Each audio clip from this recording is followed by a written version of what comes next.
Зохиолч Жамингийн гал хүрэн морины тамга зөгнөлт өгүүлэг. Босон байгаа дүүхүү гэж хэн нэгний хэлэхэд төмөр юу лээ байц гэж бодоод сүрхий цочиж давхийлээ. Нарны хурц гэрэлд гялбаад харж болохгүй байгаа нүдэ нухлангаа ийш тийш хулгалзан ширтвэл ер юу ч алга. Би зүүдэлжтэй. Хураг хариулж яваад хээр унтсныг хүн мэдвэл мөн муухая гэж бодоход тэр өөрөөсөө ичих шиг болов.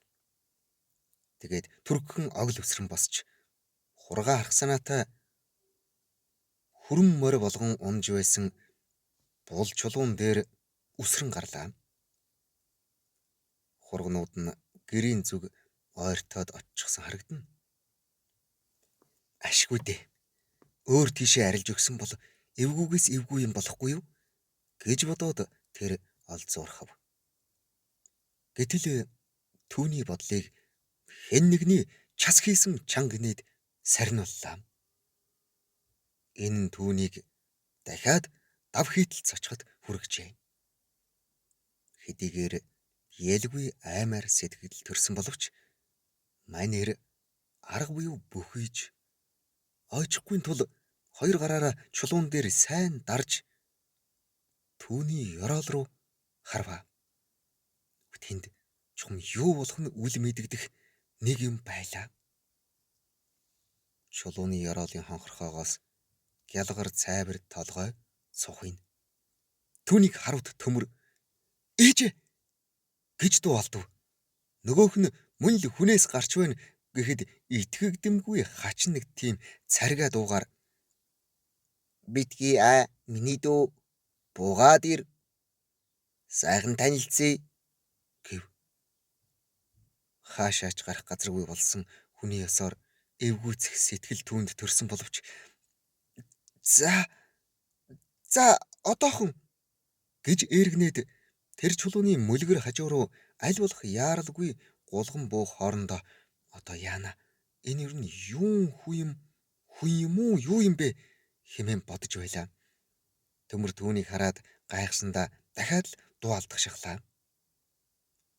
Чулууны ёроолын сүүдэрт тийм бяцхан төмөр хүн хөлөөжийн суугаад түүний унших гэж авч гарсан боловч өөр завдаж чадлагүй дунд нь хэдэн цэцэг хаг хөвдгөн хавчиж орхисон зурагтай номыг өвөр дээрээ дэлгэсэн байхажээ. Түүний чухам нүд амна хаануга ер нүүрэн тал шилэн тал нь аль нь болохыг ялгах аргагүй. Тэр дүлий дүн боргисон хачин толгойгоо өргөн төмрийн нүүр рүү үлээгөөд сайн байна уу миний дүү? За танилцъя. Миний нэрийг гэдэг гэд пянзыг бичлэгтэн таараагүй хурдаар тоглуулах адил ер тогтоох аргагүй юм дуржигнаад гараа сунгав. Ерөөсө жижигхэн тэгээд бас сууж угаа тэр амтны бяцхан гарыг төмөр итгэл муутайхан боловч хичээнгүйлэн бүхийж атгагчаа болонго төмөр нэгдүгээр ангийн сурагч гэж бовтнов. Нэгдүгээр ангийн сурагч юм биз дээ. Сайн л хэрэг байна. Мөн сайхан бүх унтдаг ир юм аа чи. Яагаад ингэж унтснаа яраач. Би чамайг сэрхийг хүлээгээд цуглуулсан ургамлуудыг чинь үзэж зөндөө суулаа. Бүр тэсгэ байгаад дуудсан юм байхгүй юу? За яр. Жинхэнэ хүн юм байх та. Гэтэл энэ ч одоо юу юм бэ? Гэж төмөр ярилцагчийнхаа тухай бодсон боловч хариулахаас өөр зам байсангүй. Би эхлээд яасан байхгүй юу? Эхлээд байна. Юу хургнуудаа тогтоод байхаар энэ чулуугаар морь хийж тоглосон. Дараа нь торгон элсэн дээр суугаад элс атгаж тоглосон. Элс атгаж тоглоны? Яаж байгаа нь тэр вүлээ? Гэж нөгөө хүнэнцэр асуугаад их л сонирвчилсан бололтой ухсхийн босч зогслоо. Төмөр өөрийн ирэхгүй хоёр алхам ухраад орхилоо. Атгсан элс гарт тогтохгүй гоожоод байсан юм л да. Мөн. Чи үүнийг сонирхсан юм биз дээ? Гоожиж дуусхыг хүлээгээд дахин шинээр атгаад байсан юм уу? Гэж лавланга тэрбээр төмрийн ирээн цамц зөөлөн ултай хөнгөн шаахаа. Бүдүүн ширхэгт таавуугаар хийсэн өмд зэрэгт өчүүхэн гараа болгоомжтой хүргэн тэмтрэх аж. Тэгээд л нэг мэдсэн унтчихсан байлаа гэд төмөр яриагаа төгсгөж түүнийг сайн хараад авах санаатай толгоогоо гэлжийлгэн шохорхов. Өвч биеийн төмрөөр бүрсэн аятай тэр гялгар цайвар хүнцэр үнэхээр жигтэй эд ач. Мань өчүүхэн биет түүний энэ байдлыг хэдийн анзаарч орхиод төмөр минь гайхах хэрэггүй. Миний энэ гадна бүрхүүл бол ердөө л баг өмсгөл юм. Харамсалтай нь би жинхэнэ биеэ үзүүлэх боломж алга. Яагаад гэвэл танай дэлхийн агаар дэндүү хортой юм. Энэ үг төмрийг бүх зүйлийн тухай мартахад хүргэв. Юу? Та ч ингэхэд хиймэл биш. Ёстой хүн. Гүй тэгтээ зүгээрчгүй өөр гаргийнх болж гинүү. Ёстой гайхамшиг гэдэг чинь энэ байна да. Төмөр хэсэг шогшроод инээд алдаж бяцхан хүний дэргэд сөхрөн сууваа. Одоо л тэр хоёрын толгой нэг төвшөнд очиж байлаа. Арайч ийм өчүүхэн амтэн алс гаригаас нисээд ирчихмээргүй дээ гэж төмөр бодно. Түүний нүд анивчин газарт нь улаа бутарч гайхаж алмаарсандаа тэр юу ч хэлж чадахгүй дэмий ангалцгааж. Ярилцагч нь мөн л яггүй сонирвч амтан бололтой цэвэрлсэн орс сонгоны булцуу шиг хачин хэлбэртэй толгойгоо донжигнуулан төмрийг хөлөөсөн эхлээд нарны малгайныг оройг хүртэл ажиглаад байх шиг байв. Төмөр баг зэрэг тайвширч аха та том хүн үү? Эсвэл гэвээс хэлэх гээд байгааг нь мэдж орхиод нөгөөх тоглоомын юм шиг амтан. Үгүй чиш. Би чинь нас өдөр тийм ч дооргүй амтан байхгүй юу?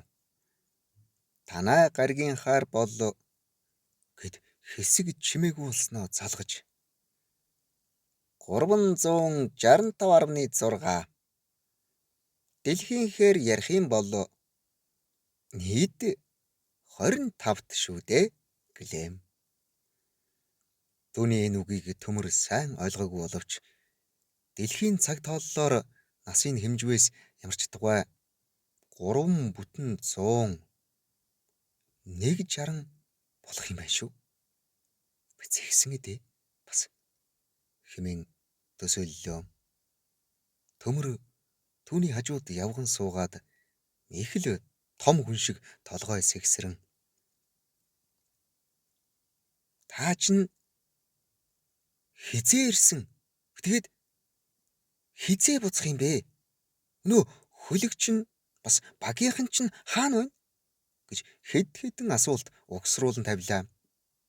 Бяцхан хүн хөлөө алцсан ташаа тулж зогсоод асуусанд нь хариулахын оронд цаг талиж өглөө шүү гэхэд төмөр яаран цагаа харваас өдрийн 1 цаг болж байлаа. Би 20 минутын дараа нисэх учиртай. Нэр гэж юу? Хаашаа тэрвэ? Бүр буцаад уу? Юу гэсэн үг вэ? Гэж төмөр гайхан харамсал зэрэгцсэн өнгөөр хэлв. Бяцхан хүн нөгөө л ёр бусын тод цовоо дуугаараа "Зүгээр найз минь, гондоод яах вэ? Би энэ ойролцоо хэдэн гаригийн ургамлыг судалж байгаа хүн. Багийн гишүүд хөлөг мөлөг гээд чиний яриад байгаа юм надад байхчгүй. Би өөрөө ганц ухс хийгээд л болох нь тэр. За, ийм шивдээ хөө. Харин чи энэ уулзалтаа дурсан санаж яваарай. Хизээ нэгэн цагт дахиад уулзчих болох шүү дээ" гэж итгэлтэй сургангуй хэлв. Төмөр уруула хазлан хэсэг бодлуулснаа юм цамцсныхаа халаасыг уудлан тэмтэрч түүнд дурсгаад өгчих юухан хээхэн ирсэн боловч ололгүй бохимдох сэтгэл төрөх шиг болов. Тэгээд босож гэрийн зүг санагалзан харснаа. "Та түр хүлээж байна уу? Би гэртээ түрхэн гүйж очоод ирье. Өөрт чинь ямар нэг юм дурсгах гэсэн юм л да" гэж үннээ хэлв. "Болохгүй. Цаг боллоо" гэж бяцхан хүн эрс татгалзав. Төмөр нүдээ эргэлдүүлэн хэсэг гайхснаа. Газарт хэвтсэн номоо аван түүн рүү сарвайж "Та үүнийг ав. Доторх ургамалтай нь хамт шүү" гэлээ. Ярилцагч нь зурм хошгорох адил час хийдэл инээгээд огт хэрэггүй гэсний тэмдэг болгон гараараа эрсхэн түлхэв. Төмөр нугын сахлаг ургамал дунд алаглах түмэн цэцгийг харж альны нь түүнд бэлгэлвээс зохихыг хэсэг ботоод согоо сумангийн сайхан үнэрт ягаан цэцгийг авч түүнд барингаа "Энэ цэцгийг танд дурсхий. Та аваач дээ" гэж гуйлаа.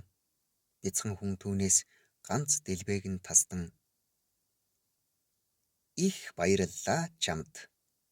Би хариуд нь юу дурсгах вэ" хэмээн тэнэгэлзэхт нь "Зүгээр юу ч хэрэггүй. Тэртээ тэргүй би таныг үргэлж дурсан санах болно" гэв. Бяцхан хүн өсгийгөө өргөн зүтгэж баруун гарынхаа алгыг чулуун дээр наан хэсэг зогсоод авахд нугсан гүрэл дээр дарсан адил хонхойлгож ирээд түүний ор тодоос тод гарсан байв. "За, миний чамд үлдээх дурсгал энэ болог. Болно биз дээ" гэж бяцхан хүн хэллээ. "Болгүй яах вэ" гэж төмөр гайхсандаа дуу алдлаа. "За, баяртай" гэд бяцхан хүн түүн рүү гараа найрсаг сунгалаа. Чанга атгаваас эд шидтэй өчүүхэн гар нь бяцарчхмаар санагдахад "Баяртай" гэж энхрийхэн хэлээд төмөр түүнийг зөөлөн атгав.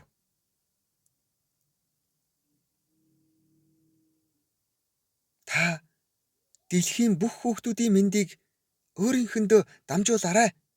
Заавал шүү" гэж төмөр түүнээс гуйлаа. "Ийм чухал юмыг мартаж яаж болох вэ? Дахин баяртай" гэж бяцхан хүн яруухан хэлв. Толгой дээрээ ямар нэг сүнгэнсэн сулвтар дуу гарах шиг болоход төмөр өөрийн эрэхгүй дээш харлаа. Зурвас ногоон гэрэл гялсхийн цойлж хязгааргүй цэнхэр огторгуйд шингэх шиг боллоо. Харвал нөгөөх бяцхан танил нь сурггүй алга болчихсон байв. Харин хүрэн морины буюу бул чулууны ташаан тус газар тодоос тод дарсан тамга болон бяцхан гарын ор хонхойн үлджээ.